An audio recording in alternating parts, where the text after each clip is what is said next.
Bonjour à tous et bienvenue dans Palabre, le podcast de trois potes qui aiment parler de cinéma. Moi c'est Cédric et comme d'habitude je suis avec Léandre. Salut. Et Martin. Salut les gars. Salut les gars. Comment ça va? Très content d'être là. Et du coup aujourd'hui on va parler de comédie française. Tout ce que t'aimes, Martin. Mon choix de prédilection. C'est vrai. Non mais ça fait longtemps qu'on a évoqué des petits sujets par-ci par-là dans divers épisodes avec divers genres, mais c'est vrai que ça méritait qu'on en fasse un... Danny Boone. Voilà, on va parler de ça, entre autres. Et du coup, pour commencer, c'est quoi vos comédies françaises préférées, par exemple? Vas-y, Martin. Non, vas-y. Vas-y, Martin. Je pense comme énormément de gens, j'ai un gros affect quand même pour Mission Cléopâtre de Chabat. Je pense que c'est un peu une quintessence de tout ce qui me fait rire, tout ce qui marche, mélangé à un film aussi qui a beaucoup de qualité cinématographique, en termes de décor, d'acting, d'envergure. Et ce film il m'a toujours plu. Sinon j'ai une petite Madeleine de Proust pour Les Bronzés fonds du ski. Ok. Ça c'est vrai que c'est un film qui nous faisait beaucoup rire, ma sœur et moi, et je pense que si je le revois encore aujourd'hui, il me fera toujours beaucoup rire. C'est un classique. C'est un classique. Après, sinon, en comédie française récente, il me faudra peut-être un peu plus de temps pour réfléchir, et puis peut-être qu'on y reviendra. Du coup, je vous rejoindrai après. Je vais laisser la parole à Léon, puis je vais y réfléchir pendant ce temps-là. Ben moi, spontanément, je dirais que mon cœur me dirait les comédies de Funès ou Pierre Richard de l'époque, celles avec qui j'ai grandi. Sinon, ma tête, elle me dirait, je sais pas, du Dupieux, tu vois, je sais pas, Rubber ou des trucs un peu plus récents et peut-être un peu plus originaux dans le contenu. Et t'auras des titres spécifiques à citer dans le cas de Funès et Pierre Richard, des films ton préféré de chaque, quoi? La Grande Vadrouille, Le Petit Baigneur, choses comme ça, quoi. Ouais. Et sinon, Les Compères ou Les Fugitifs, ça c'est de Depardieu Richard. Et Le Grand Blond avec une chaussure noire. Voilà. Que des classiques, encore une fois. Ça. Yves Robert, Jean-Marie Poiret, tout ça. Ouais, Les Visiteurs aussi. Les Visiteurs, oui. Il est dans mon trio aussi, c'est sûr. Et toi? Bien, merci de me poser la question. Non, globalement, c'est pareil. Moi, je suis pas un expert non plus en comédie française, donc c'est des classiques aussi. La Cité de la Peur, Mission Cléopâtre, évidemment, Alain Chabat, j'adore. Il y a La Science des rêves de Michel Gondry, que j'aime beaucoup, qui est vraiment un de mes préférés, mais parce qu'il est un peu dramatique aussi. Il est pas drôle, il est pas drôle du tout. Si, c'est une comédie quand même. Mais c'est une comédie, oui, mais c'est... Il y a Alain Chabat et tout, tu vois, c'est... Mais oui, il est un peu plus dramatique, un peu plus romantique et fantasmagorique, tout ça, mais du coup, ça me touche un peu plus, forcément. Il y a de l'imaginaire, quoi. Et sinon, j'aime beaucoup Jacques Tati, pour aller dans les trucs un peu plus vieux. Spécifiquement, en plus, Mon Oncle et Playtime, qui sont mes préférés, mais je les aime tous, en vrai. Mais ça reste des trucs très connus, en soi. J'ai découvert il y a pas longtemps Mon Oncle. Ouais. Et ça vieillit pas tant que ça, en vrai. Non, et puis quand tu vois à quel point ça influence des gars comme Wes Anderson et tout ça, oui, c'est une patte tout est là. Hein. Ouais. Puis c'est dans notre coin, en plus, c'est tourné à Saint-Nazaire et tout, quoi. Tout à fait. C'était mon père qui m'avait un peu branché à ça quand j'étais petit. On était allé sur la plage où il y a la statue, là, où ils ont tourné les vacances de Monsieur Hulot. Monsieur Hulot, tout à fait. Mais vous, dans votre tête, comment vous classez une comédie ? Pour vous, la meilleure comédie, c'est le truc qui vous le fera le plus rire ? T'as celle qui te fait le plus rire et t'as celle où tu te dis, putain, c'est fin, quoi. Ouais. Comme, tu vois, j'ai pas dit, mais oui, OSS 117, ou dans l'humour, tu te dis, en vrai, c'est très drôle et en plus, c'est très bien écrit. Mais ouais, l'écriture, quoi, l'écriture et le jeu. Ouais, parce que pour moi, du coup, il y a un peu deux types de classement, quoi. La Mission Cléopâtre, je le mets peut-être top 1 de tout, mais c'est pas le truc qui me fait le plus rire. C'est parce qu'il y a plein d'autres choses, ça me fait beaucoup rire, hein, mais il y a plein d'autres choses qui me séduisent dans ce film-là. Par contre, oui, c'est vrai, c'est 117, on n'en a pas parlé, mais lui aussi, en termes de reconstitution, de jouer avec les codes de l'époque et tout, c'est brillant. Mais du coup, oui, je les mets presque dans un autre classement que un truc plus comme Les Visiteurs, plus comme Les Bronzés fonds du ski, où là on va chercher la blague, quoi, de faire rire aux éclats. Qu'est-ce qui fait qu'une comédie est mieux qu'une autre, quoi? C'est le rire, c'est autre chose. Surtout que c'est un peu le genre le plus subjectif selon les gens. Parce que c'est ça, oui. C'est clair, vu comment l'humour c'est subjectif. Mais oui, c'est ça. Oui, t'inquiète. Ce que tu dis, c'est est-ce que c'est le meilleur film dans lequel il y a de l'humour, ou est-ce que c'est le film qui est pas forcément un très bon film, mais qui va te faire beaucoup plus rire que les autres? Ouais, c'est pour ça aussi que j'ai un peu choisi La Science des rêves tout à l'heure. C'est que c'est loin d'être le film le plus drôle que j'ai vu. Par contre, c'est absolument une comédie française. Ouais. Et il a l'aspect aussi touchant, dramatique et imaginaire et tout ça, que je retrouve pas forcément dans d'autres types de comédies. Ce qui fait que j'aurais tendance à aller vers ça, mais après, c'est ma sensibilité perso. Mais ça, sur la comédie, de manière générale, c'est comme, je sais pas, je me suis plus tapé des barres devant Harold et Kumar, qui est profondément con, mais je dirais qu'une meilleure comédie, tu vois, du Pieux, quoi. Mais... Alors pourtant ça me fait pas rire, Rubber, tu vois, de Dupieux. Enfin si, ça me fait rire, mais ça me fait souffler du nez, quoi. Ouais. Et parce que c'est pas du gag, entre guillemets. C'est pas du gag, quoi. Ouais. Mais comme des De Funès ou quoi, à part quand j'étais gosse, ça me faisait pas... ça me fait plus éclater... je sais pas, je ris pas aux éclats de De Funès, c'est plus un... Tu as un sourire amusé. Oui, c'est ça. Mais même, c'est plus sur les comédies françaises, je trouve, de l'époque, en tout cas. De l'époque Jean-Marie Poiré, tout ça, c'est le texte, en fait, c'est le jeu, la manière de jouer, où c'est vraiment une époque que t'as plus du tout maintenant, où tout est édulcoré dans l'image, dans tout ça aujourd'hui, dans le budget, en fait, d'énormes prods, tout ça, alors qu'en fait, les meilleures comédies françaises, selon moi, c'est vraiment celles qui avaient presque pas de budget. J'ai regardé récemment Joe, j'ai regardé Joe avec De Funès, c'est vraiment un huis clos, avec De Funès et Blier aussi dedans. Et c'est juste un putain de scénar. Et dans ce huis clos, quasiment dans cette maison-là, t'as De Funès qui va de gauche à droite, tout ça. Et le scénario est trop bien, le jeu est trop bien, et t'es porté par le truc. C'est du théâtre. Quoi. C'est du théâtre, voilà. Et je pense qu'il y a un peu de ça, qui est bien, comme le dîner de cons, comme le Père Noël est une ordure, tout ça. On a cette fibre théâtrale du fait qu'on n'a pas besoin d'édulcorer et de créer des mille et des cents pour imprégner le spectateur, quoi. Ce qu'on retrouve beaucoup moins dans les films modernes, je trouve. Mais du coup, on évoquera la question un peu plus tard, si ça vous va. Non. Et c'est vrai que souvent, quand on cite des classiques de la comédie française, c'est des films qui sont sortis entre les années 60 et 90, quoi, généralement, à la limite début 2000. Et ouais, du coup, est-ce que vous avez des films plus récents? Donc, tu as mentionné Quentin Dupieux tout à l'heure. Vous l'aurez compris, j'ai vraiment pas de finesse cinématographique dans les comédies françaises, parce que pendant qu'on parlait, pendant qu'on parlait, j'étais en train de penser que quand j'étais plus petit, et je pense que ça me ferait encore rire aujourd'hui, La Trompe Montparnasse infernale. Ça me fume la gueule. C'est absurde, quoi. Voilà, c'est complètement con, c'est débile, et moi j'ai pas du tout. Là, pour le coup, je peux que répondre à des trucs plus modernes, parce que c'est vrai qu'en termes de comédie plus ancienne, je sais même pas ce que j'ai vu, quoi. Je suis même pas sûr d'en avoir vu. Donc après, si tu considères ça dans les films plus modernes, mais si tu dis plus récent... parce que ça a plus de 20 ans, ça a 25 ans. C'est clair, quasi 30. Mais en vrai, je te rejoins. C'est pas. Oui, mais t'as quand même une culture. Non, mais je dis Rubber, mais je sais pas pourquoi je dis Rubber, tu vois, genre. Pour te la péter. C'est pour me la péter et pour mettre deux trucs opposés vraiment en termes d'humour. Mais en soi, ce qui me fait taper des barres, c'est comme toi, c'est des trucs genre où vraiment ça touche ton humour le plus enfantin.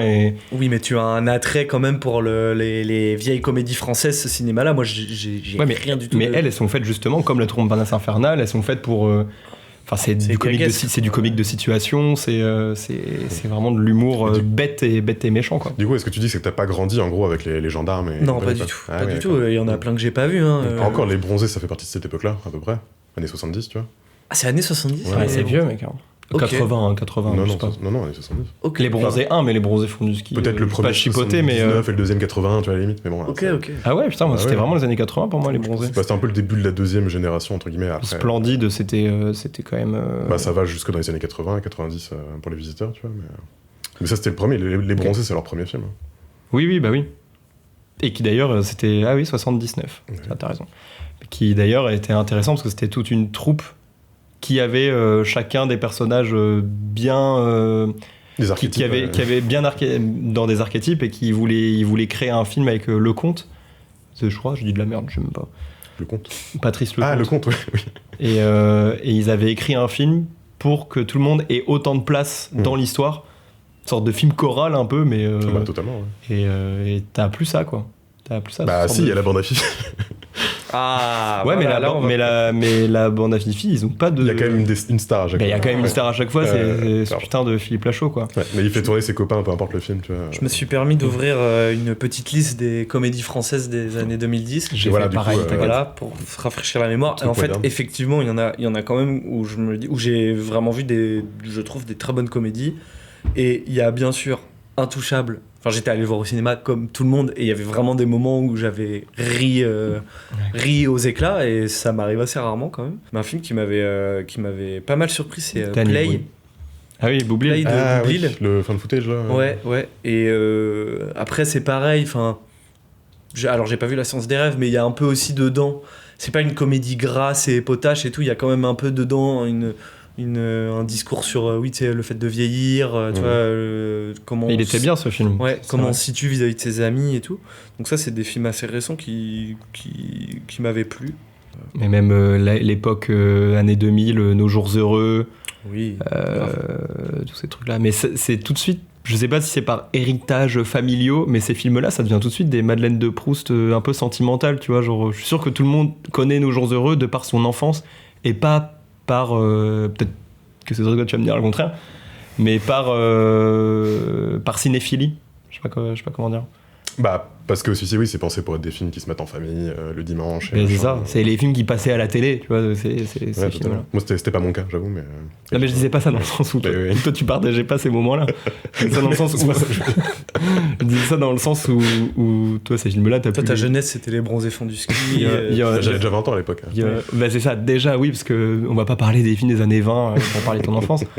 Mais par contre, ça pouvait être des films que tu as découverts plus tard, comme t'aimes découvrir des trucs qui sont destinés à un public plus jeune d'une autre époque, que t'aimes redécouvrir plus tard. Pas dans le cadre des trois films qu'on vient de citer, pour le coup, ceux-là je les ai vus à l'époque où ils sont sortis. Mais après, j'avoue, j'aime aucun de ces trois films. Après, c'est mes goûts, mais je suis pas hyper, justement. Le Splendide, tu parles tout ça. Non, les deux films que Martin a cités et celui que tu as cité. Ah oui, Nos jours heureux. Nos jours heureux. J'en ai deux autres pour finir après sur les petites listes là, sur lesquelles je suis tombé. M'avait bien plu là dans les dernières comédies récentes. J'avais beaucoup aimé Comment c'est loin, le film de Wilson. J'avais trouvé très cool et un plaisir coupable que je regardais beaucoup à l'époque où c'est sorti. Radio Star avec Manu Payet. Ouais, j'ai du mal. Ouais. Mais j'entends. Mais voilà. Sinon, après là. C'est ce qui t'a donné envie d'ailleurs de faire Palabre, le podcast. C'est ça. Mais en fait, à la base, Palabre, ça devait s'appeler Radio Star. Putain. Et puis après, on s'est dit, vas-y, c'est un petit peu. Déjà après, Manu Payet, tout ça. Voilà. Donc, comme je disais, je suis pas du tout un expert en comédie française, encore moins quand c'est des trucs récents. Ceci dit, j'étais à fond sur la vibe Quentin Dupieux à la base, parce que sa première moitié de carrière. J'avoue, j'aime beaucoup moins ce qu'il fait maintenant. Genre, ces 4 derniers là, ça commence à. Il en fait trop. Il en fait beaucoup trop et il les fait qu'à moitié et ça commence un peu à me saouler. C'est plus aussi original ou drôle qu'avant, je trouve. Il a plus vraiment grand chose à dire. Il les fait un peu pour les faire. Et je respecte quand même la. Mais j'aimerais bien connaître la démarche de Dupieux, justement, de pourquoi il y en a autant qui existent. Il y en a 3 par an. Et justement, il a raison de faire ce qu'il veut comme il veut. Et ça, c'est une démarche artistique que je respecte, mais ça ressemble de plus en plus justement à une démarche un peu financière, entre guillemets. Ça ressemble un peu à une stratégie. Et en même temps, très certainement que 3 de ces films en une année, c'est même pas le budget d'un film d'une grosse production de comédie. De comédie. Donc peut-être que c'est la production aussi qui lui propose. Aussi. Ouais, il se fait des couilles. Ça lui coûte pas cher. Il se fait des couilles en or, mais en même temps, ces films ils coûtent rien aussi, ça se voit, tu vois. Mais comme disait Cédric, tes producteurs, c'est trop bien de produire le nouveau Quentin Dupieux, quoi. Il a un public, les gens ils vont voir ses films. Et puis le casting XXL aussi. Voilà, mis à part le casting, tu payes rien, donc. Peut-être que tout le fric va là-dedans. Mais oui, c'est ça. Oui, je pense. Mais c'est sûr que ces films ils font du bénéfice. Faudrait vérifier, ça se trouve je dis de la merde, mais vu le coût, c'est obligé parce que les gens ils vont voir Quentin Dupieux. Je vais comparer avec Wes Anderson, même si c'est incomparable parce qu'on n'a pas le même travail et c'est très différent. Mais ouais, moi ça y est, je suis passé à côté. Je trouve que c'est trop bien d'avoir son style, mais là ça devient un peu de l'auto-parodie. J'ai un peu du mal. Et puis c'est qu'il fait semblant maintenant, parce que je veux dire, à la limite, Wes Anderson il fait toujours beaucoup d'efforts pour faire des films très riches. C'est pour ça que je mettais une nuance quand même, mais c'est qu'ils sont dans leur carcan de film, et mine de rien, en fait, comme maintenant c'est plus surprenant parce que il y en a déjà 10 par réal, voire plus. Je trouve que là, je sais pas. Mais après, moi je trouve qu'il y a quand même, mais bon, ça je le dis à chaque épisode, mais Est-ce qu'un artiste doit toujours se renouveler? Non, mais c'est ce que j'allais dire. Surtout que c'est original. Il a raison. Il a raison, il fait ce qu'il veut. C'est le ton et l'image qui est toujours pareil, mais en soi, les histoires, elles sont toutes absurdes les unes que les autres, elles se ressemblent pas. Mais c'est qu'il fait de moins en moins des histoires, moi c'est ça qui me dérange. C'est ça, c'est trop absurde là maintenant. C'est des concepts qui Ouais, et encore non, c'est même pas le fait que ce soit trop absurde qui me dérange, c'est qu'il abandonne en cours de route. C'est qu'avant il faisait des films d'1h30 qui avaient un début, un milieu, une fin, et que maintenant au bout du deuxième acte du film, ça se voit que ça le saoule, et en fait il fait un montage final qui ressemble à un clip pour que le film se termine au bout d'1h10, et tu sens qu'il y avait tout un autre film derrière qu'il a abandonné en cours de route et qu'il a eu la flemme de finir, tu vois. Et ça fait 4 films qu'il fait ça en fait. Donc moi c'est plus ça qui m'énerve quoi, c'est que... T'as lesquels en tête là celui qui m'avait choqué là-dessus, c'est Incroyable mais vrai, qui est le premier. J'avais pas vu avec Chabat. Où ça part en clip, enfin c'est ce que je disais juste avant du coup, mais c'est t'as le premier acte qui est normal, le deuxième acte qui est normal, et ensuite t'as 10 minutes non-stop de musique où c'est tout, enfin c'est genre 40 minutes de film en 10 minutes, monté en 10 minutes, et le film se termine au bout. Mais ça a du sens, c'est parce qu'il y a une boucle aussi qui se répète à ce moment-là, quoi. C'est une sorte d'ellipse, c'est une sorte de montage où on voit que ça se répète et tout ça. C'est comme réalité, tu vois, genre. Mais en réalité, c'est beaucoup plus abouti, je trouvais, justement. Ouais. Mais c'était un peu ce concept-là qu'il a mis en réalité, avec de la musique et des trucs qui se répètent. Ce que je veux dire, c'est qu'il le fait une fois, 2 fois, 3 fois, et du coup, bah pareil, Yannick, il y a pas de fin, il y avait le c'est quoi son avec Raphaël Quenard là, le deuxième acte. C'était Yannick. Non, bah justement le. Ah oui, c'est vrai qu'on a fait un deuxième. Ah oui, deuxième acte. Deuxième acte. Tout pareil, enfin tu vois, c'est des. C'était bien. Pour le coup, je trouve que tu cites les mieux des derniers de Dupieux, tu vois. Yannick, deuxième acte. C'est depuis qu'il fait ça que. J'avais bien aimé Yannick, mais. T'avais pas aimé Yannick? Si, j'avais bien aimé Yannick, justement. Yannick, c'est plus passable, je trouve, des récents, mais c'est pareil, il a pas de fin et il dure 1 heure, tu vois. Enfin, c'est genre. Tu sens qu'il y avait tout un potentiel derrière et qu'il a. C'est très théâtral, enfin, non pas parce que ça se passe dans un théâtre, mais juste des films comme ça, comme Au Poste, tu vois, juste les huis clos. C'était bien, Au Poste, c'était abouti. Les huis clos. Complet comme film, tu vois. Moi, j'ai eu du mal. Mais voilà, du coup, c'est très subjectif. Hein. On n'aime pas les mêmes Dupieux, mais c'est juste que moi, j'étais très, très attaché à Rubber, à Steak, Wrong Cops, Wrong, et quand il faisait plus des films américains et tout. Et depuis qu'il est enfermé dans sa petite troupe de stars françaises, de comédie française. Mais c'est ça, je pense qu'il gêne plus aucun effort, quoi. Bah là, vous avez vu le casting de son prochain? Non, mais j'imagine que c'est la même chose que d'habitude. Kristen Stewart. Ah oui, il fait un truc. Oui, il fait un truc ricain. Woody Harrelson. Ok. Ouais, mais c'est un peu comme dans Wrong Cops, tu vois, c'était que des stars américaines. Mais parce que ça va être le réal français qui, à l'international, résonne parce qu'il a son style, son univers. Je pense que les acteurs, et même quand tu écoutes des interviews, des promos, tous les acteurs disent mais quel bonheur de s'éclater dans un univers sans limite. Il y a ça, on peut pas lui enlever, c'est que tous les comédiens et toutes les comédiennes, ils kiffent trop toute sa direction, donc c'est que ça doit être ultra particulier, du coup c'est trop bien de faire du cinéma expérimental comme ça. Par contre, je trouve ça assez peu étonnant et je trouve que ce discours on l'entend aussi de plus en plus, que c'est normal que les gens se lassent aussi un peu et que ouais, mais en même temps tu vas pas voir un Dupieux en attendant un James Cameron, tu vois. Moi je suis d'accord, c'est pour ça que je vais pas le voir. Mais je comprends que c'est un peu frustrant, tu te dis putain le potentiel du mec à faire des trucs de ouf et il se fait toujours le même truc. À la limite c'est par la frustration du fait qu'il pourrait faire des trucs encore plus grandiloquents ou raconter autre chose, que c'est frustrant. Mais sinon, juste il fait ça, c'est son style. Non, mais on peut partir aussi dans un autre débat avec ça. Les places de cinéma, ça coûte ultra cher. Oui. On s'en branle, on a un abonnement, mais en vrai, mec, le smicard non mais le smicard qui va avoir sa place de cinéma et qui voit un film de 1 heure, alors soit t'es giga fan, soit t'as trop le seum, mec. Et toi du coup Léandre, c'est dans les films, dans les comédies plus récentes, t'as des trucs spécifiques Monsieur Léandre que t'as adoré? Monsieur Léandre. Toi qui as un prénom qui vient d'une grande comédie française du théâtre de les Fourberies de Scapin. Léandre. C'est très molièrien votre prénom. Bah oui. Le dernier que j'ai en tête, c'est Fabrice Eboué, Barbac. Oui, on m'a pas mal conseillé ça. Ouais. Barbac, comédie d'horreur. Ouais. Et juste comédie d'horreur français, t'y vas quoi. Enfin, tu te dis ok, vers où ça va. Fabrice Eboué, t'aimes ou t'aimes pas, en tout cas il est bien gras dans son humour. Et là, t'as ta dose quoi, en voyant ce film. Et il est original, il est bien fait, il est ultra graphique. On sent qu'ils se sont fait kiffer. Petit budget, mais Marina Foïs, Fabrice Eboué, trop bien. Et du coup, ça me donne envie de voir le prochain de Fabrice Eboué, là, Patrick en Normandie ou je sais pas quoi. Patrick le Normand. Non, bah non.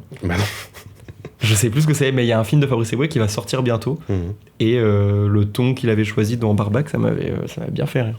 Mais je le mettrais, ouais, en vrai, celui-là. Franchement, ouais. C'est le premier truc qui me vient en tête. Ou sinon, Gondry, le livre des solutions, ça, parce que je suis un gros branleur de Gondry. J'aime bien. Pareil, j'adore le Gondry. Sinon, il y a Five aussi, ça me fait penser à Pierre Ninet. Du coup, il y a un monde qui s'ouvre. Ouf, Five. Mais oui, Pierre Ninet, Five, c'est hyper drôle, comédie de potes, tout ça. C'est cool. François Civil, dedans. François Civil, ouais. Ouais, je suis pas fan. François Civil, Mon Inconnu, j'avais bien aimé. Ouais. Comédie romantique, avec concept SF un peu, et c'est hyper drôle avec Benjamin Laverne et tout, genre, je trouvais ça trop chouette. Je l'ai pas comme souvenir comme étant drôle ce film. Plus, en fait, c'est la dynamique avec son coloc Benjamin Laverne, où il y a vraiment des bons gags. Et toi, Cédric? Non, moi c'était ça, c'était mis à part les Quentin Dupieux et tout, j'avoue que j'ai pas grand chose à. Enfin, j'ai pas de trucs spécifiques en tête. Mais oui, j'ai bien aimé le Michel Gondry, c'est le livre des solutions, je trouve ça cool. Rien de plus spécifique que ça. Par contre, je vais vous demander, est-ce que vous trouvez qu'il y a quelque chose qui définit l'humour français? De la même manière que l'humour british est très reconnaissable dans ses codes et tout ça, et pareil, l'humour américain. Eh bah, je pense qu'on l'a déjà abordé. Je me rappelle avoir déjà ouvert ma gueule. Et je pense qu'il faut qu'on arrête de dire cette phrase aussi. Parler ça. Mais c'est moi qui le dis en plus à chaque fois parce que je sais que je tourne en rond. Et il y a un peu un truc qui vient, je crois, de. Enfin, c'est pas moi qui invente ça, c'est dans une super chaîne qui s'appelle Calmos sur YouTube. Certains doivent connaître. C'est une chaîne vraiment de critiques ciné, mais qui tournent autour de la comédie française, et leurs vidéos, elles sont incroyablement bien écrites, et ça te donne plein de rêves de films de comédie française, mais qui va au-delà pour parler des inspi qui ont fait ce film-là culte, et c'est une parenthèse que je fais, mais ils vont faire un lien entre, Le Gendarme à Saint-Tropez et le premier Predator, quoi. Et après, ils décortiquent ce truc-là et ils vont. C'est un exemple, c'est pas ça, mais je serais curieux c'est un peu ça l'idée. Et c'est l'acheminement, et c'est pour ça que c'est hyper bien écrit, c'est qu'ils acheminent le truc. Et c'est trop bien.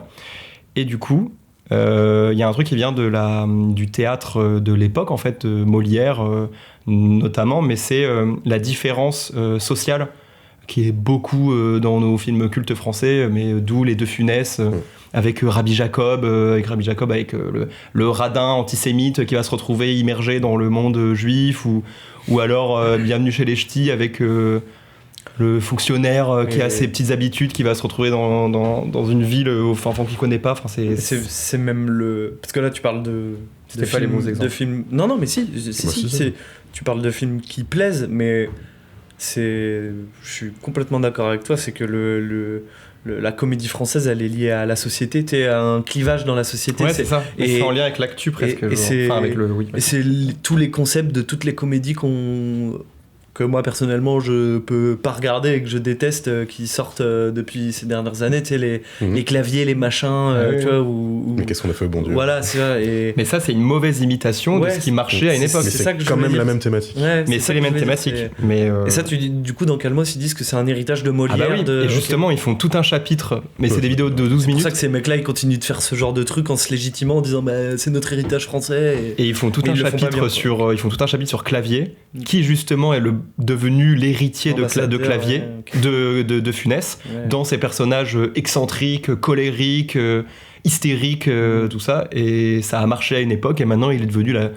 Et il parlait justement, il parlait des personnages de Funès qui sont, tu sais, des gros riches, des gros riches hystériques. Genre l'avare de Molière, typiquement. Voilà. Mais qu'à l'inverse, à l'époque, De Funès était quelqu'un de très calme, qui était discret, qui était très pointilleux, qui était tourné vers l'humain, tout ça. Et du coup, ça a choqué plus ou moins personne. Alors que maintenant, l'héritier de ça, c'est Clavier, et qui est en fait, qui ressemble aux caricatures qu'il a.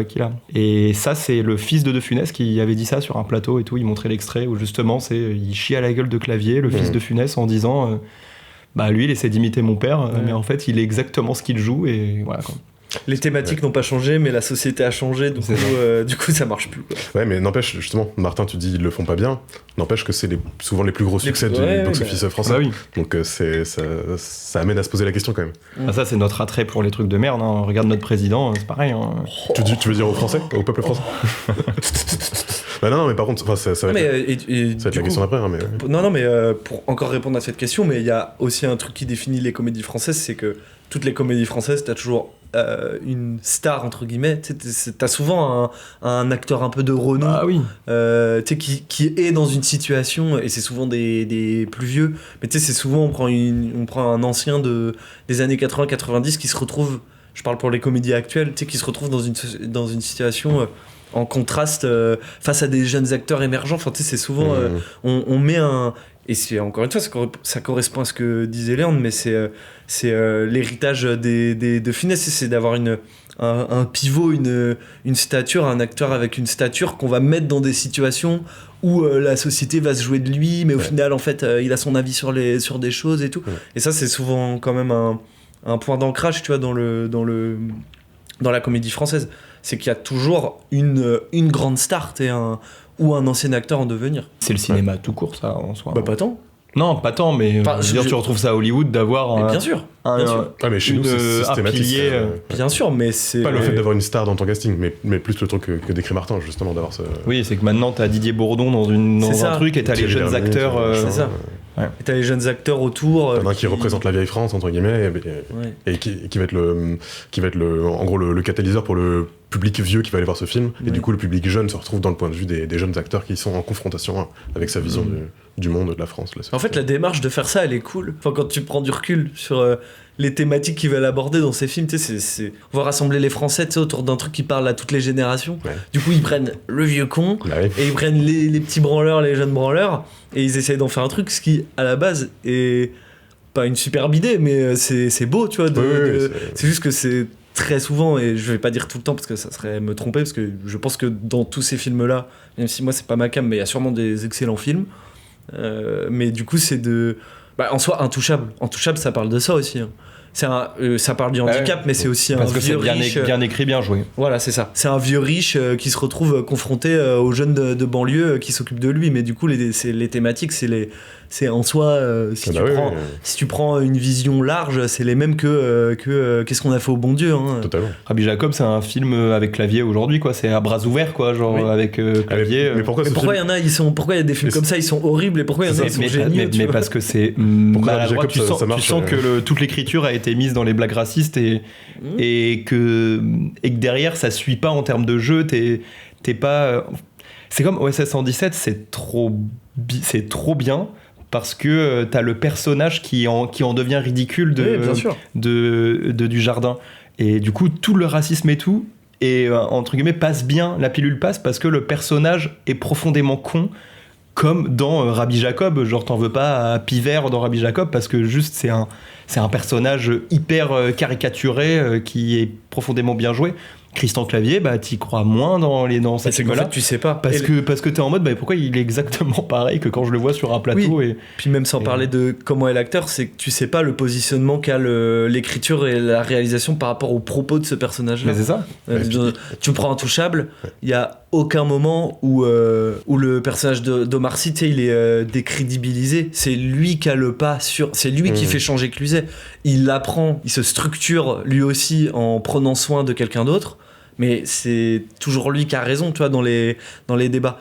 Et là, peut-être, ce qui fait que les films dont on parle, Chasse gardée, tous ces trucs-là, ça fonctionne pas, c'est parce que ils veulent rassembler les Français, mais ils prennent pas vraiment de point de vue non plus. Tu sais, c'est un peu, ok, les jeunes, ils ont raison, les vieux, ils ont raison, mais du coup, t'es en mode, vous voulez dire quoi ? Quel est le... Je pense pas que tu l'aies vu, pour le coup. Non, j'ai pas vu. Non, mais... Et je l'ai vu, et pour le coup, c'est pas le plus maladroit. Qu'est-ce qu'on a fait au bon Dieu ? Je parle de ce genre de film. Vas-y. Non, mais je parle de ce genre de film, et de toute manière, je mets des guillemets sur ce que je dis, parce qu'effectivement je les ai pas vus, mais bon, je vois ce que tout le monde en dit, et j'ai encore personne qui m'a dit mais non mec, c'est hyper pointu, c'est trop cool, ça pose un vrai regard sur non mais bien sûr, non mais il y a des buts, mais Chasse gardée, c'est pas le but, je suis pas sûr. Chasse gardée, t'aimerais pas, parce que toi Martin t'es pro-chasse, donc et le message de fin, il faut réguler. La raison, la différence entre ces deux générations-là, c'est que justement, c'est que les films de maintenant, comme tu dis Martin, ils veulent la jouer safe, pour que ça puisse plaire à tout le monde, pour que ce soit des films que tu ailles voir en famille. Il n'y a pas tant de parti pris. Avec parents, grands-parents et enfants. Et justement, et c'est pour laisser la porte ouverte à ce que le tonton raciste, il puisse aussi s'identifier au personnage et aussi se marrer devant le film. Et ne pas se sentir coupable parce que c'est Clavier, parce qu'il est marrant et parce que machin. Donc justement, c'est là-dessus qu'ils prennent pas position. Ces films-là, ils m'ont l'air aussi d'être très très moches, enfin d'être très... Aussi, mais dans les films de l'époque, il y en avait... Enfin, c'était pas Vous avez plus de facilité à parler de films que vous avez pas vus que quand moi je parle de films asiatiques ou quoi que j'ai jamais vu. Mes questions, j'ai vu les 3. Mais j'entends qu'ils sont... Calimero. Non mais c'est vrai que ces films-là, ils sont ancrés aussi dans le... Mais c'est pour des bonnes raisons. Dans le tirer dessus dans le monde de la cinéphilie et complètement, tout. Mais et sûrement avec... Et je pense, sans les défendre, parce que vraiment, j'espère être assez bon cinéphile pour ne pas avoir que ça à aimer.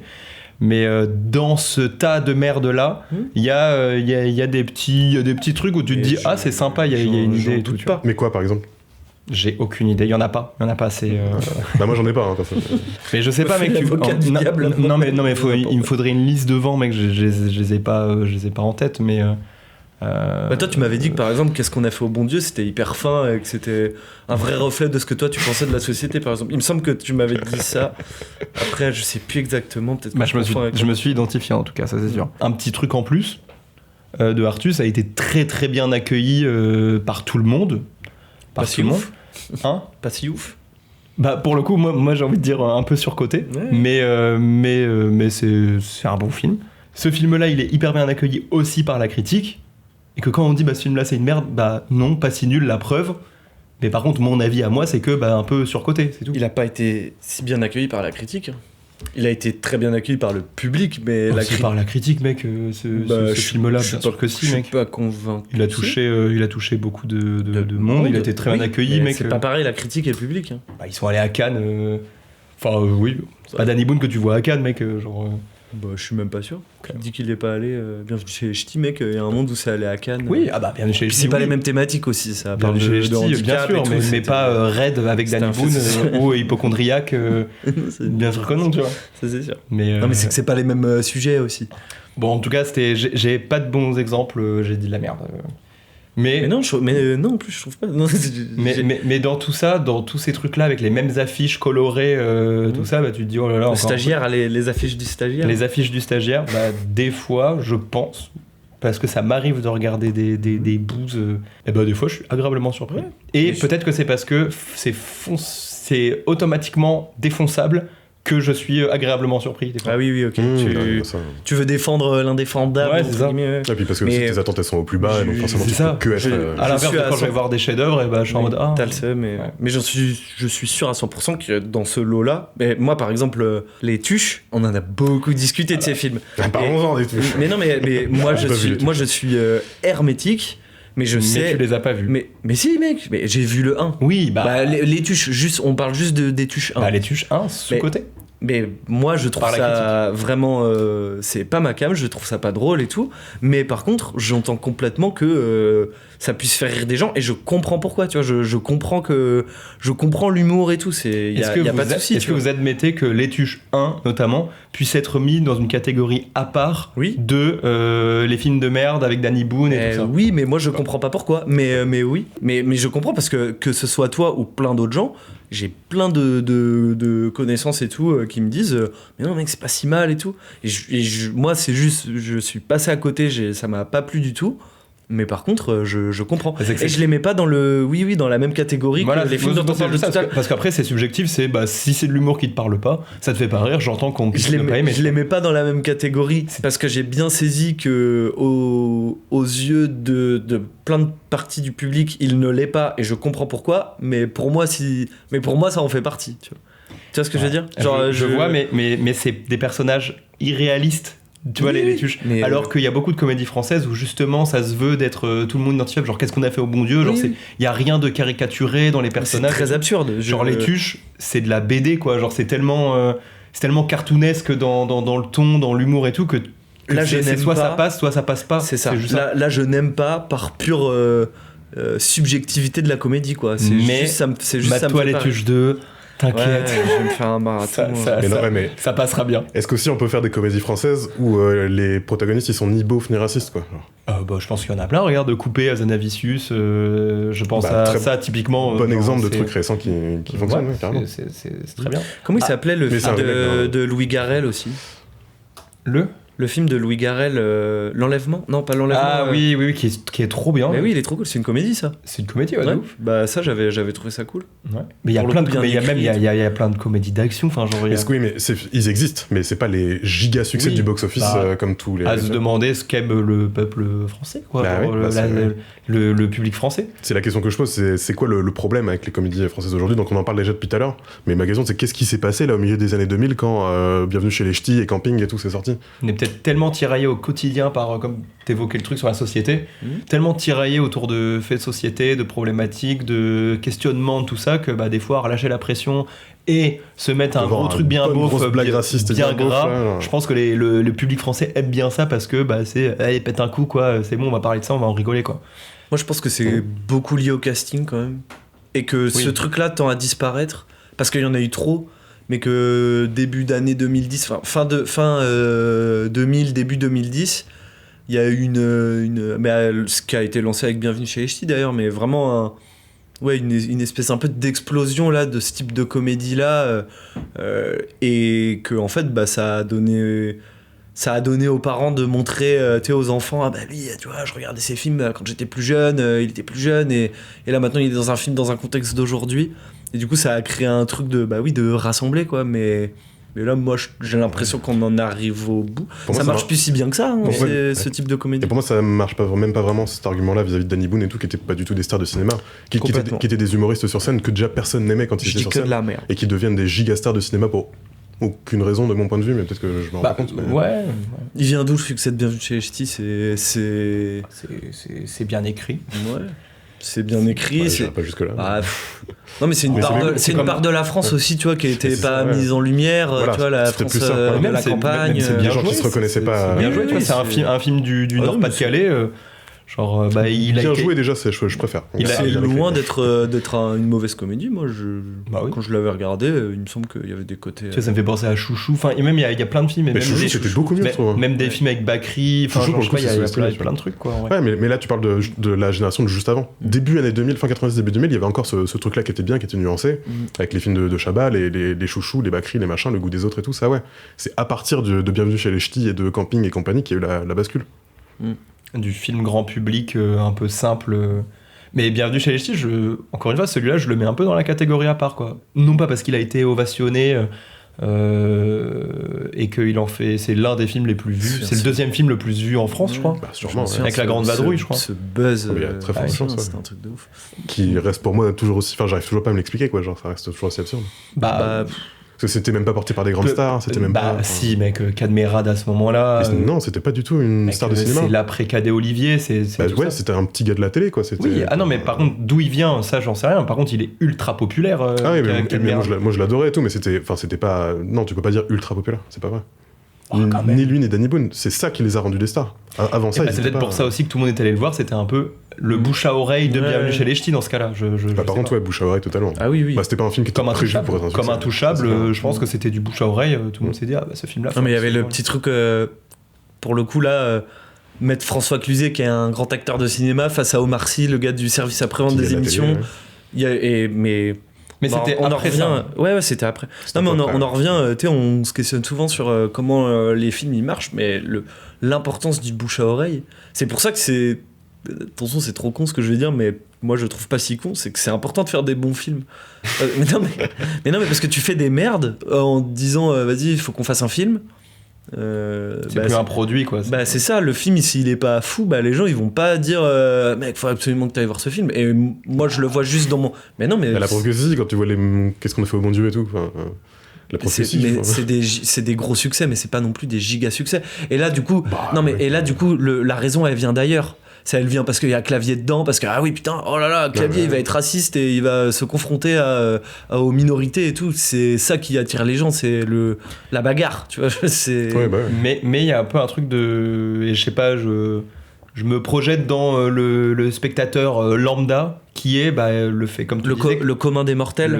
Non mais vraiment le spectateur de je suis pas cinéphile, j'en ai rien à branler, juste je suis fatigué, j'ai plein de trucs dans la vie, c'est la dernière de mes priorités d'aller au cinéma, ça coûte une couille, et t'es pas intéressé par l'image, par t'as pas de cinéphilie, tout ça. Ouais, tu vas très facilement, voilà. Et ça, je l'entends souvent, mec, non, je suis moi, ça pas pris la tête. Cette phrase m'énerve.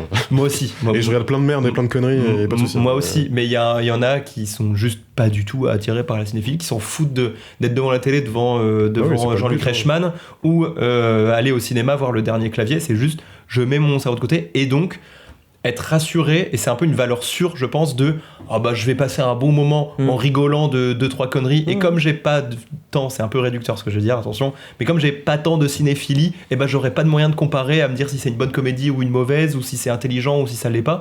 C'est juste, je vais m'asseoir, je vais payer, je vais m'asseoir, et je vais rigoler. On va me faire rire, et après je rentre chez moi, et voilà. Et en soi, dans le cas d'une comédie, le contrat est rempli. Le contrat est rempli, c'est pas mal. À tous ceux qui pensent ça, c'est très bien. Mais ce que je veux dire, c'est que même à l'époque des De Funès et compagnie, il y avait plein de films qui étaient pas des chefs-d'œuvre de cinéma, qui étaient juste des films qui étaient simples et qui étaient drôles. Et du coup, qu'est-ce qu'on a perdu aussi par rapport à cette époque-là, le fric peut-être aussi. Et je pense qu'il y a beaucoup de gling, gling. On a perdu le fric. Non, c'est le fric qui fait perdre l'artistique, quoi. Il y a aussi le truc de on a compris comment le système marchait. C'est ça. Et du coup, on va créer des produits filmiques faits sur mesure pour aller voir en famille le dimanche. Exactement. Genre c'est limite si c'est écrit par un algo pour savoir qui est-ce que ça va faire rire, quoi. Genre. Mais c'est peut-être aussi que on en a parlé tout à l'heure, ces films-là, ils ont du coup la même structure et les mêmes thématiques que les films de Funès. Enfin, tu sais, c'est que ceux qui sont bien. Ouais. Voilà, mais peut-être que juste la société elle a changé et que les gens ils ont envie de rigoler d'autres choses, et même sans en avoir envie, ils rigolent d'autres choses maintenant.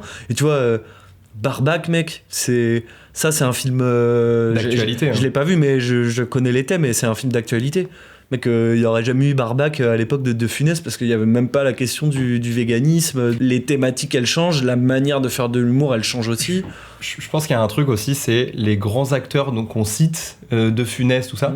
Il y avait un truc où, en fait, quel que soit le scénario, et pour le coup, dans la filmo de Funès, il y en a plein. Il y a des westerns, il y a des films d'action, il y a des films d'espionnage, il y a des comédies huis clos, tout ça. C'est juste, t'as un acteur qui a un style bien à lui, qui porte absolument tout sur ses épaules, et ça on n'a plus ça, quoi. Genre comme Pierre Richard, tu vois, non mais Pierre Richard, c'est un style, tu vois un film, on dit toujours j'ai vu un Pierre Richard ou j'ai vu un De Funès, on s'en fout de ce que ça raconte. Ça c'est un truc qu'on a perdu, et du coup on ne dit plus j'ai vu un Cadmerade, tu vois, genre non, il y a des gens, ils disent je vais voir le dernier clavier, tu vois, des trucs comme ça. Peut-être clavier, ça se dit encore, fait partie de ces générations là quand même, mais oui, ça disparaît. Mais d'un côté tu pourrais dire aussi oui, mais il fait pas que de la comédie.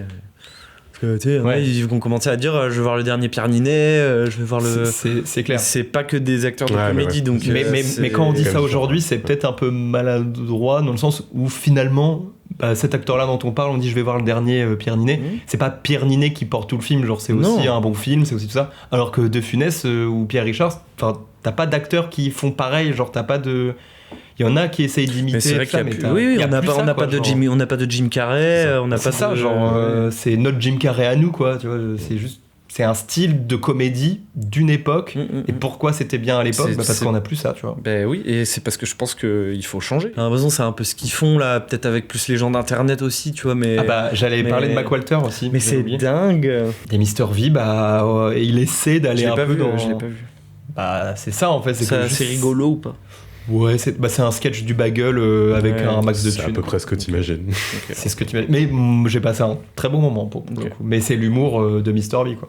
Mais au moins, Mr V, je trouve, il a un truc qui ne ressemble pas aux autres, quoi. Genre, c'est pas. À chaque fois que quelqu'un fait de l'humour absurde, soudain, il y a plus d'intérêt que dans le truc classique qu'on voit tout le temps en boucle. Et je pense que les gens se lassent plus aussi qu'avant. C'est qu'avant, tu pouvais. Quand tu mates un De Funès, tu veux revoir un peu le même De Funès que t'as vu 20 fois. C'était des événements, mec, là, les films dont on parle, là, les claviers, j'ai l'impression que toutes les 3 semaines, il y a le même qui sort, où c'est juste l'acteur qui a changé, et le contexte, et la ville. Et même un mec populaire comme Jonathan Cohen, au bout du 4e Cohen, genre même on en parlait tout à l'heure, là, il y a dans Yannick, là, Raphaël Quenard. Ouais. Bah, c'est bon, là, ça fait 4-5 films, il commence à me saouler, tu vois. Oui. Alors que je le kiffais à la base. Vu qu'on a pas mal encensé les films d'époque et beaucoup craché sur les récents aussi, bah, est-ce que vous avez des exemples aussi de comédies françaises qui ont mal vieilli? Juste dans le rapport aux femmes dans certaines comédies des années 80, mais même ne serait-ce que les bronzés, mec, en vrai. Ouais, les bronzés, genre c'est juste, beaucoup moins drôle qu'à genre, l'époque, c'était hein. drôle parce qu'il foutait, elle se met à gueuler, il lui fout une claque en lui disant ta gueule, et genre c'était drôle, mais le Père Noël est une ordure aussi, on en a pas parlé. ouais, mais en fait je pense que t'as plein de trucs comme ça dans le comique de situation, dans la violence, dans la fessée à la meuf qui passe ou quoi, où juste ça ne s'écrirait même plus maintenant, quoi. Ouais. Et les valseuses et compagnie. Et ça vieillit, quoi. Voilà. Bah ouais, qui même passe plus du tout, quoi. C'est pas juste ça a mal vieilli, c'est genre. Tu ferais pas un Rabbi Jacob. Enfin, si, c'est ce qu'ils font en fait. Mais Rabbi Jacob, ça vieillit bien. Ouais. Dans l'antisémitisme du personnage, tout ça et tout. Ouais, même pas parce que c'est toujours d'actualité, mais genre juste enfin, il y a des vieilles comédies.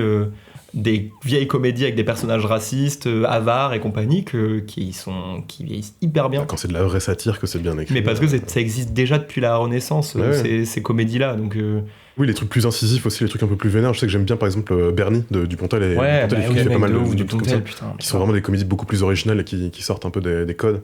Et pareil, ça me fait penser à Doberman de Yann Kounen, des trucs un peu vraiment vénères, quoi. Genre, ça j'aime bien pour le coup. Carrément. Ouais. Dupontel, très bonne rêve. Voilà, ça sort de nulle part. Allez, je recommande. Est-ce que vous pensez qu'il y a des comédies françaises modernes, récentes, que plus tard on retiendra comme des films cultes, comme les classiques de De Funès? C'est quoi récent? À partir de 2010, quoi. Bah de toute façon, mec, à part Intouchable. La Grande Vadrouille, c'était déjà culte quand c'est sorti, donc ce qui est culte aujourd'hui le sera plus tard. Bienvenue chez les Ch'tis, Intouchable. Pas forcément, il y a plein de films qui cartonnent sur le moment et on les oublie 30 ans plus tard. Justement, Intouchable, c'est sûr que ça va rester, parce que de toute façon, ça fait déjà presque 15 ans. Et encore, hein. Admettons. Mais est-ce que même juste par rapport à vos goûts, en fait, par rapport à ce que vous avez kiffé dans ces 15 dernières années, est-ce qu'il y a des films où vous vous dites, bah ça, il y a moyen que ce soit culte plus tard, même si ça n'a pas été un succès quand il est sorti, tu vois? Bah, moi, je dirais vraiment Intouchable, mais pour plein de raisons. Des raisons en termes d'histoire, et puis aussi en termes de... Bah, en vrai, c'est con, mais c'est la révélation d'Omar Sy, quand même, qui est devenu l'un des plus gros acteurs français actuels, qui a une carrière aux États-Unis, bref. Ouais. Donc rien que ça, tu vois, c'est un film qui a fait sortir un mec de one man show qui est devenu une star internationale. C'est comme du Jardin à la base. Enfin bref. C'est vrai que Les Artistes est une comédie française. Bah ouais. Techniquement. Ouais. Non mais même Brise de Nice et tout. C'est ouf de dire. Même Nous c'est nous, un gars et une fille. Voilà. Je dirais Intouchable, bah si quand même, parce que ça a mis un regard. Enfin tu vois, on parlait d'un petit truc en plus. Il y aurait pas un petit truc en plus s'il y avait pas eu Intouchable. Tu sais, une espèce d'humour sur le handicap, enfin ça va loin, Intouchable. C'est juste que c'est tellement fort d'avoir mis Omar Sy dans ce rôle-là qui fait tout passer, alors que il va hyper loin le film, genre il lui fait des trucs, tiens, le coiffer en Hitler alors que le gars est handicapé qui peut rien faire et tout. Tu sais, c'est de l'humour, c'est quand tu ressors du contexte, c'est ultra, c'est violent entre guillemets, mais comme c'est fait par Omar Sy qui a son grand sourire et puis tout le ton du film est quand même ultra maîtrisé, tu vois, de ce point de vue-là. C'est étape un peu, je trouve, en termes de film, en termes de jusqu'où on peut aller dans l'humour tant que c'est bien dosé, bien écrit et joué par des gens qui savent transmettre une émotion, tu vois. Donc ouais, moi je mettrais à lui quand même, je trouve. De toute façon, il n'y a aucun doute sur le fait qu'il restera culte. Hein. Bah oui. Je pense qu'on regardera dans 30 ans Les Tuches, quoi. Je sais pas mais peut-être, mec, vu comment tout le monde en parle, il y en a 5. J'ai pas l'impression que la saga va s'arrêter. Ça se trouve, c'est une. Par contre, c'est de pire en pire. Mais tu sais, les tuches 1, tu vois, des trucs comme ça restera, ça passera à la télé même dans 20 ans. Tu vois. En tout cas, les Tuches, c'est un film qui a transcendé juste le fait d'être un film. Parce que c'est déjà en train de rentrer dans la culture populaire des expressions, tu sais, les frites, enfin c'est des, Jeff Tuch, c'est aller au-delà du film, c'est comme Mission Cléopâtre avec les refs et tout ça. Oui, bien sûr, mais comme Brise de Nice, Je t'ai cassé, enfin tu sais, les Tuches ont eu ce truc-là. Il y a pas, par exemple, si on reprend Intouchable, Il n'y a pas de réplique d'Intouchable, tu sais, qui est rentrée dans le... Il y a des scènes qui sont devenues cultes, mais il n'y a pas des trucs qui sont sortis du contexte cinéma. Il n'y a pas de trucs que t'entends sans savoir d'où ça vient. Oui, que tu dirais sans savoir d'où ça vient. Rien que pour ça se trouve, Les Tuches, ça sera culte, parce que on entendra toujours cette putain de phrase des frites, et puis... Et pour autant, Brise de Nice, c'est pas resté culte comme film. Tu vois. Bah si, mec. Non, mais je veux dire, c'est un truc populaire. Mais c'est quoi être culte? Parce que, mec, tu demandes à tout le monde c'est quoi Brise de Nice, tout le monde sait ce que c'est. Un film où, genre, 40 ans plus tard, comme La Grande Vadrouille, Brise de Nice, ça a 20 ans, mais tu vois, mes ça parents, a 20 par exemple, ans et tout le monde sait ce que c'est. Mes parents, ils sont pas. Les trois quarts des gens sont pas fans du délire. Je pense que je leur dis je t'ai cassé, ils savent pas d'où ça vient. Mais on parle d'être fan ou que ça soit culte? Un peu des deux. Enfin, je veux dire, tes parents, ils savent pas d'où ça vient, je t'ai cassé. Par contre, tu leur dis ça vous évoque quoi si je vous dis Brise de Nice? Oui, ils vont me dire Jean Dujardin, surfeur. Pour moi, c'est ça être culte. C'est à partir du moment où peu importe quel âge, quel type de la population t'es, tu dis deux mots et ça vient direct en tête. Je pense que c'est plus, je sais pas, en termes de reconnu qualité cinématographique, j'en sais rien. Enfin, tu vois, genre. Ça, pour le coup, dans les comédies françaises. À part Cléopâtre, mec, Cléopâtre, c'est un des seuls films, mec, mais tout le monde d'accord. Il y a qui critique ce film, en vrai, mec? Pas grand monde, mais oui, Intouchable, pour moi, rentre dans cette catégorie-là. Ouais, mais je pense que tu peux plus vite lui trouver des détracteurs, Intouchable. Ah bah oui, moi je suis pas fan, mais même les vois plus bien, vieux, tu vois, genre, est-ce qu'on peut critiquer Le Cornio, tu vois, ou Rabbi Jacob? On peut toujours critiquer, mais je veux dire, ces films-là, ils sont cultes. Ils ont 50 ans. À part que ça te fait pas trop rire plus que ça et tout. Parce que tu penses que dans 50 ans, les gens regarderont chier à la gueule de ces films-là, tu vois. De toute façon, chacun ses goûts, tout le monde pourra. Il y aura toujours quelqu'un pour chier. Mais je sais pas s'ils regarderont, mais ils sauront ce que c'est. Mission Cléopâtre, tu peux pas chier à la gueule de ce film, genre il y aura toujours des gens qui sont pas fans de bien sûr, mais là c'est une forme de cynisme. Et puis il y a Dieudonné, il y a Depardieu dans le film. C'est comme dire, je sais pas moi, le Parrain c'est un énorme film de merde. Il y a plein de gens qui détestent le Parrain. Oui, mais qui n'aiment pas, mais pas qui disent que c'est de la merde. Ce que je veux dire par là, c'est que Rabbi Jacob, on peut pas. Enfin, Rabbi Jacob, c'est pas le bon exemple, mais La Grande Vadrouille, on peut pas dire que c'est de la merde. De toute façon, tu peux pas dire aux gens, vous avez pas le droit de dire ça, il y aura toujours des gens qui vont le dire et qui le. Bien sûr, mais comme c'est ancré dans la culture et. Enfin, c'est vraiment ancré dans la culture des films comme ça, genre c'est juste. La Joconde, c'est pas de la merde, tu vois, enfin, je sais pas, j'aime pas, mais c'est pas de la merde. Il y a plein de gens qui détestent les visiteurs et qui peuvent pas supporter, Jacouille, enfin, il y aura toujours. Mais qui peuvent pas supporter parce qu'il y en a plein qui l'imitent et qui font tout ça. Les visiteurs, je trouve ça culte. Pour le coup, pour moi, ça c'est culte, tu vois, ça a plus de 40 ans. Attends, c'était quoi, 93 90, ouais. Mais c'est culte par ses répliques aussi. Parce qu'il y a des phrases. Totalement, mais ça s'est resté, ça a voyagé au. Les tuches, ça se trouve, ça sera pareil. Peut-être. Voilà, moi, j'y crois pas, mais c'est possible.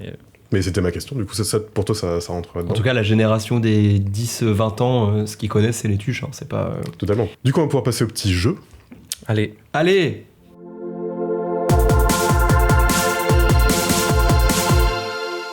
Plus vite, Cédric. Oui. Right. Donc, petit jeu tout à fait simple, ça s'appelle la réplique culte. Je vais vous incarner des répliques, des blagues cultes, enfin des gags, des Est-ce répliques. que tu vas imiter le personnage? Du coup, je vais essayer de ne pas jouer... je sais pas. Bon, il va au charbon. Si, vas-y.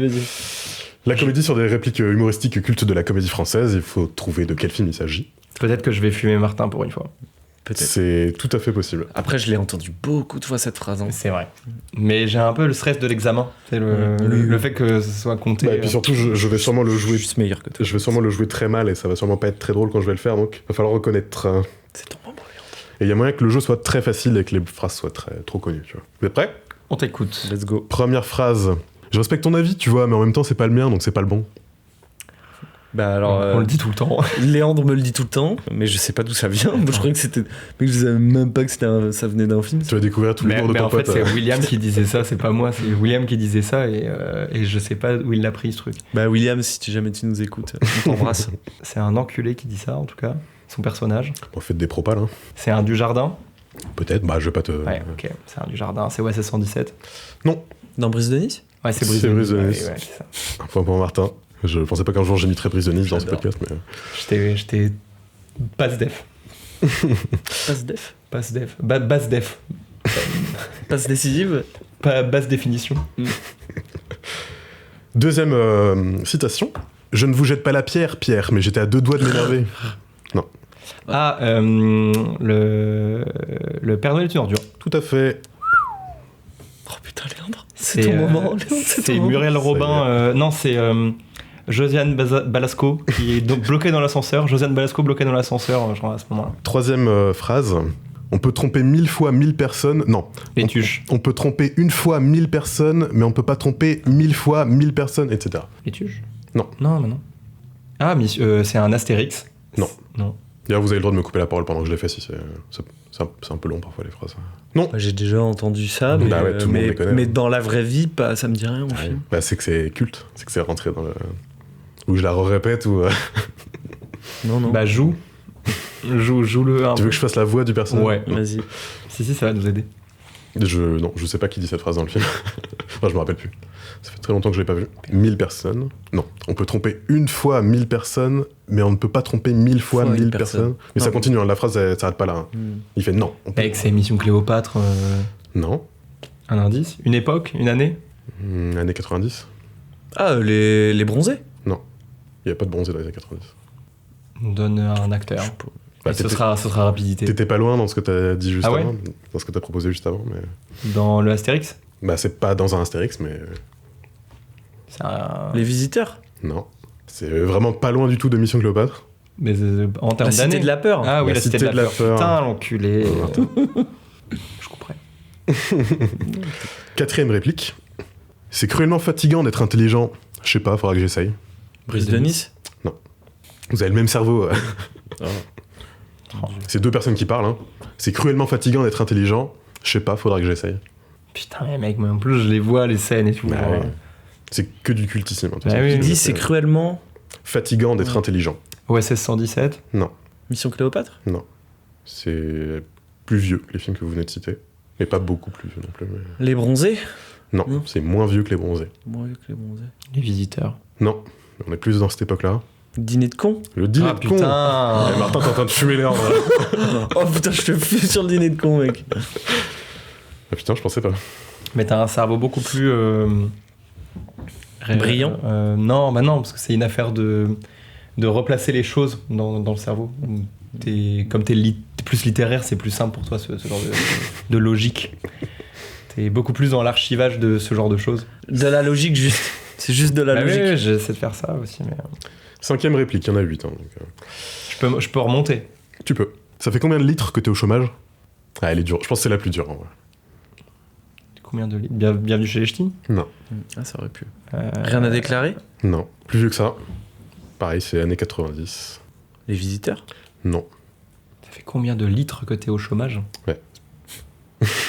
Non, c'est peut-être le moins populaire de tous les films de la sélection des répliques, mais on l'a mentionné dans l'épisode. Chouchou. Non. Et par contre, c'est sûrement le film que je préfère dans toute la sélection. Mais c'est un peu cynique. C'est un peu un humour cynique. Le boulet? Le film est cynique. Mais il y a un peu un humour grinçant. Bernie, ouais, tout à fait. Oh. Dupontel. Léandre. Ouais. Les cons, ça ose tous, et même à ça qu'on les reconnaît. Dîner de con. Non. Oui. Oui, c'est vrai que ça aurait été facile sinon. Putain, c'est Depardieu qui dit ça, non? Non, mais mec, c'est hyper vieux, c'est Ventura qui dit ça. Oui. Et Tonton Flingueur. Ah, putain, fallait pas le dire. Donc vous êtes à égalité. Ah oui, j'aurais pas retrouvé. Il reste 2. Putain, je crois que je l'ai même pas vu, les Tontons Flingueurs. C'est vrai? C'est juste que j'ai déjà vu cette séquence. Moi non plus. T'as jamais vu? Non. Et c'est vrai qu'on l'a pas cité une seule fois de tout l'épisode, c'est un scandale. Donc vous êtes à égalité, il reste 2 phrases, donc là tout se joue. Ah bah fais le but en or. Il en reste 2. Non, il en reste 2, vas-y. Bah, on est à égalité. Si jamais on est encore à égalité après les 2 qui restent, on fera un but en or. Bah non mec, finissons sur la dernière. Ah, ça fait chier de choisir entre les deux par contre. Mais non, viens, moi j'aime trop là, viens. Mais si je peux choisir. On continue. C'est le meilleur moment de l'épisode, le jeu, tout avant, là, on se pignole autour de la table, c'est bon. Bon, on verra. Je l'ai fait et puis on verra bien. Donc 7ème réplique. On est là comme 2 cons à attendre qu'un insomniaque aille se coucher. Y a pas comme un défaut dans l'énoncé? C'est peut-être celle-là que j'aurais pu enlever. Ouais, les valseuses? Non. De toute façon, c'est un binôme. Ouais. On est là comme 2 cons à attendre. Un buddy movie? C'est un buddy movie. Ouais. Les compères? Non, aucun des Les deux. fugitifs? Non. C'est plus récent. Bienvenue chez les Ch'tis. Mais pas du Lachaud ou des trucs comme ça. Non, c'est moins récent. Tu vois que j'ai choisi des citations de... C'est ça qu'on n'a pas mentionné, mais c'est très bien. Tu peux dire un peu l'époque? 190. On est là comme 2 cons à attendre qu'un insomniaque aille se coucher. Y a pas comme un défaut dans l'énoncé. C'est peut-être le film que j'aime le moins dans la sélection. C'est un peu moins vos rêves, peut-être. C'est théâtral, un peu, c'est... Non. C'est très populaire, c'est un film giga connu. Tour Montparnasse Infernal ? Non. C'est devenu une saga ? Ouais. Ça a été adapté aux États-Unis et tout, c'est un giga succès. Ça doit être sorti en 98 le premier, je pense. C'est un duo. Les Visiteurs ? Non. Parce que le Dîner de con a été adapté. Ouais, mais fin 98. Le Dîner de con, c'est cette époque-là aussi. Hein. Ouais. Ah bon ? Ouais, 98, je pense, c'est la bonne année, ouais. Ah d'accord, putain, je croyais que c'était beaucoup plus vieux. Il y a eu une saga. Ouais. Une saga française. Ouais.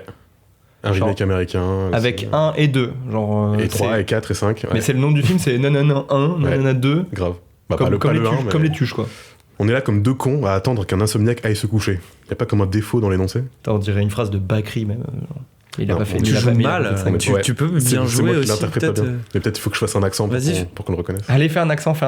Non, mais c'est un indice. Deux cons, il y a une raison qui font qu'ils attendent. Enfin, c'est pas deux cons, mais enfin, si. Ouais, j'allais dire comment c'est loin, mais du coup, c'est trop tôt. Non. 98. S'ils sont obligés d'attendre qu'un insomniaque aille se coucher, c'est qu'ils sont en train de faire leur job, c'est qu'ils ont un objectif à atteindre. Taxi. Putain, l'enculé. Bah oui. L'enculé, bien joué. Je l'ai pas vu. Mais oui, de ouf. Ah ouais ? Non. Mec, c'est drôle en vrai. Okay. Marion Cotillard, enfin au moins le premier, mec, le film d'action français, trop bien. Dernière. Quand tu te mouches, t'as pas l'impression de serrer la main à un pote ? Attends, mec, elle est incroyable cette réplique. Mais c'est dans quoi, putain ? Et je vais pas l'imiter parce que. Brise de Nice ? Non. Elle aurait pu. Quand tu te mouches, t'as pas l'impression de serrer la main. Mais ça me fait rire rien. Attends, qu'est-ce qu'elle veut dire la blague ? Qu'il a un grand pif. Qu'il a un grand pif ? Quand tu te mouches, t'as pas l'impression de serrer la main. Mais mec, je vois, en putain. quoi ça fait. Enfin, je comprends pas la blague déjà. Mais ça va avec le personnage, putain, c'est qui ça ?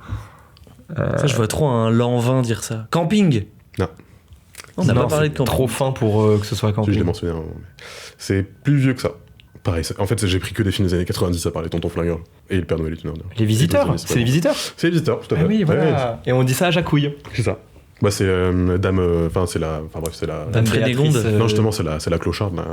Dame Gigi. Dame Ginette, la poufiasse. Dame Ginette, la poufiasse. C'est pour ça que je voulais pas faire l'imitation. Quand tu te mouches. T'aurais pu. Rapidité. Thérèse n'est pas moche, elle n'a pas un physique facile. Le Père Noël est une ordure. Et c'est une victoire de Martin en rapidité. Hors de sa zone de confort. Ich. Pas mérité. Bravo. Je t'ai fait des passes décisives. Mais je t'en ai fait une aussi. Non. Non. Quelle grosse merde. C'est pas possible. Bah bravo les gars. Mec, c'était ta chance. C'est terminé. Voilà. Je t'ai déjà eu. J'avoue que c'est pas tous les 4 matins qu'on fera des épisodes sur les comédies françaises, donc. Mais je trouve qu'on n'a pas dit assez de trucs, qu'on fera une partie 2. Du coup, on arrive à la fin de cet épisode de Palabre. Comme d'habitude, vous pouvez nous retrouver sur toutes les plateformes de streaming. On a aussi notre chaîne YouTube sur laquelle on vous invite à venir vous abonner. Également, on remercie ceux qui participent à la cagnotte et on vous invite à nous aider à participer pour pouvoir faire plus de futurs épisodes filmés. C'était Martin, Léandre et Cédric et on se retrouve bientôt pour le prochain épisode. Salut les gars. Salut les gars, c'était super. Je dis merci Cédric, mais pas merci Martin.